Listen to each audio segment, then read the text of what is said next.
Hello and welcome back once again to Movie Reviews. As I said at the end of the last video, I went back in, watched Neighbors. I was kind of hesitant to do it at first because I was like, oh, I'm going to go home and get something to eat, but I was like, you know what, I might as well go ahead and do it.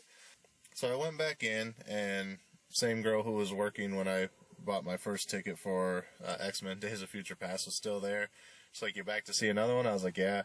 She's like, what do you want to see? So I told her, and she's like, okay, go ahead. And I went to hand her the money, and she's like, no, just go ahead. You're good. So thanks to her, I got to see this one for free. It's probably just because it was the last showing of the night. They were getting ready to shut down. I don't know, maybe she'd already counted out her drawer and didn't want to ring in more stuff. But yeah, so anyway, on to the movie. It was a pretty good movie. Laughed a couple times in it. It's kind of a stupid comedy. It's sort of like one of those coming of age films where, people discover that, we thought we had it good before, now things have changed, and you know what, this isn't as bad as what we thought it was. So Seth Rogen and I forget the actress's name. They're new parents. They just moved into a house, sank all their money into buying this house and starting their family. And the fraternity moves in next door. That's all shown in the preview. They go over and they're like, we're parents. We have a little one, and so would you guys mind keeping it down just a little bit? We don't care if you party, just be respectable. And the fraternity's like, yeah, no problem. If it gets too loud, please let us know. So of course they go over to let them know the first time it gets too loud, and they get invited into the party. They go in and party with them. Of course, Seth Rogen's always going to party in his films. So then the next day, party kind of goes again, and this time Seth's like, again, I don't mind you guys partying, but it is like a weekday. I got work tomorrow. The baby's up. It's 4 a.m. And this time he's calling them on the phone instead of just going next door and asking them to turn it down. So they're not answering the phone, so he calls the cops. Cops show up. There's no party going on. So then the cop kind of rats out, well, your neighbor's the one that called us, and kind of confronts the neighbor about it. So then, of course, now it's on with the fraternity. So they kind of start hazing Seth Rogen and his wife.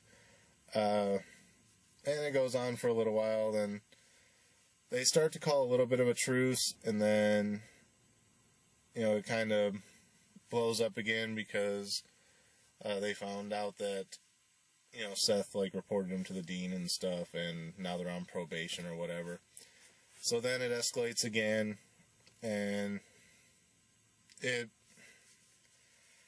there's a side story with the fraternity where they have this wall of fame thing that every decade or whatever, 1 year of the fraternity has always been up on this wall for doing something major, having some major party, and the fraternity president wants to be the one up on the wall this year, so he's trying to throw this big party, but now he's on probation. They got 2 strikes against him now. So there's this side story with them, and then the side story with Seth and his wife. So yeah, then it just kind of keeps going from there, and then eventually, they finally have this big battle at the end where Seth makes them think that they're off probation, so they throw the big party, and then, Seth they call the cops, and the cops show back up, but of course, they got tipped off, so the party dies out. So Seth and his wife sneak in to try and turn the party back on before the cops leave so that they get busted and get their 3rd strike. And that's when they have their big fight out. Seth and the frat guy come to fists, and then, that pretty much ends it there. Then it cuts to 4 months later, and Seth runs into the guy outside of a Abercrombie & Fitch. He works as one of those guys that stands there with his shirt off and invites people into the store. he's like, hey, how's it going? And, I'm sorry things escalated so quickly, or, as much as they did. And even the frat guy's like, yeah, it got way out of hand, and he apologized. And, yeah, so that's basically it. It's, like I said, it's kind of a coming-of-age story, but instead of, like, kids becoming teenagers like most coming-of-age stories are, it's, the partiers are becoming responsible adults and finding out it's not as bad. Overall, I'd probably say about a 3.5. I mean, like I said, it was stupid comedy, so of course you're gonna laugh at some things in it. Some of it was like obvious Seth Rogen jokes, which don't always make me laugh. Sometimes he's trying too hard to get the laugh, and it's like, really, you're gonna go with garbage humor when you can produce so much better than that. So that kind of brings it down a bit.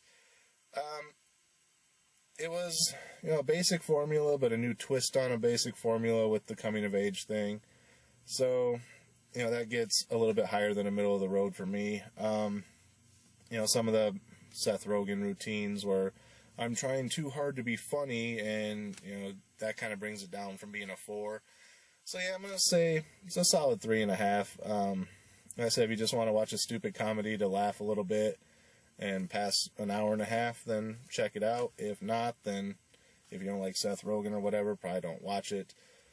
But yeah, that's my review of Neighbors. That's going to be it for this week. Next Tuesday, unless I'm working, I'm going to try and see Maleficent. If I am working next Tuesday, then depending on what time I'm working, I still might see it, or I might just cave in and pay the extra 75 cents and see it some other time during the week, depending on what my days off are. But anyway, that's it for this episode of Movie Reviews. As always, thanks for watching, and we'll see you on the next episode.